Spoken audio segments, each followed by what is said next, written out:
欢迎来到龙门客栈，请回答。今天由金镶玉来作答。家庭就主打一个帅字，我还是想要这个。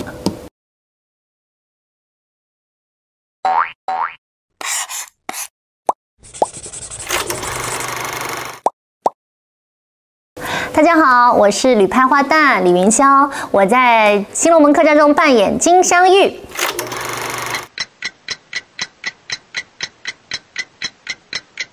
那我们现在就要开始2分钟的快问快答啦。好，3、2、1，开始。你喜欢红缨枪还是喜欢水袖？红缨枪。想要浪迹天涯无定所，还是想去大漠边关当老板娘？浪迹天涯。想要挑战从来没有挑战过的角色，还是要深耕于自己擅长的角色？挑战。喜欢黏朋友还是喜欢独处？独处。喜欢早睡早起还是喜欢当夜猫子？夜猫子。旅伴室友竞争对手，以下3个角色你会如何分配？贾婷、邱梦妍、周淮安。选贾婷当室友。选那个周淮安当旅伴。选邱梦妍竞争对手。用2个词形容由你饰演的金镶玉。小白兔、大灰狼。你本人与金镶玉最大的不同是？这最大的不同啊，这个，哎呀，最大的不同是什么？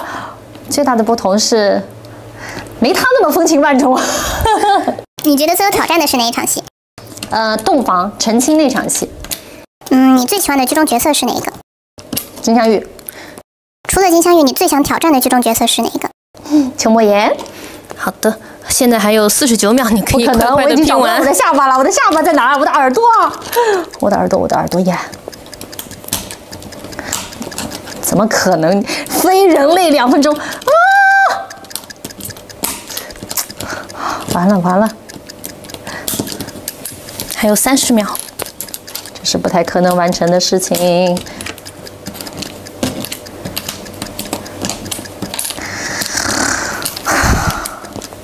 20秒，20秒。为什么这么捏呀？这个头衔。10秒。我已经放弃了。我的脸呢？5秒。我好不容易拼上的下巴。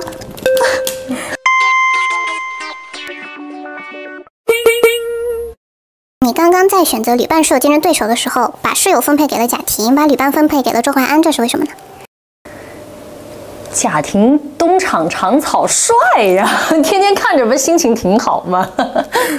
那旅伴为什么是周淮安呢？这个铁憨憨，这个这么拎行李应该不错吧？你刚刚在说浪迹天涯无定所还是大漠边关当老板娘的时候，选择了想要浪迹天涯，这是为什么呢？浪迹天涯多好呀，金镶玉还是很不容易的。这个大漠天气对吧，多变。还要应付这么多鱼龙混杂的你们。你刚刚说觉得最有挑战的一场戏是结婚的那场戏，这是为什么呢？因为看似是一场结婚的戏，但是我却在这一场感受到了金镶玉对周淮安的那种爱是一种成全，好像更像是一种放手。虽然是跟他成亲，但却是一种放手。尤其是最后，他说出的那句。就当是逢场作戏，其实他自己内心是很破碎的。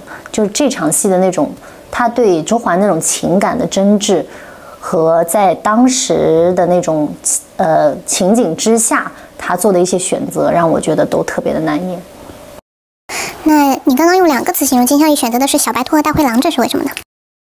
对，因为大灰狼很狡诈，他也有很多算计啊，就是为自己谋利益的那一面，然后也会去绞杀他的猎物。但是呢，小白兔他就非常的纯洁，让人觉得，就是楚楚可怜的，或者说是非常的干净的。就是其实金镶玉身上他也有这一面，就是这2个极端，就是都是金镶玉，就是要把它都体现出来，对。那我们现在就要开始进行惩罚环节，模仿的是贾婷。好的，贾婷子，贾婷就主打一个帅字。今天天气不错，你们都给我小心一点，别弄脏本长草的衣服。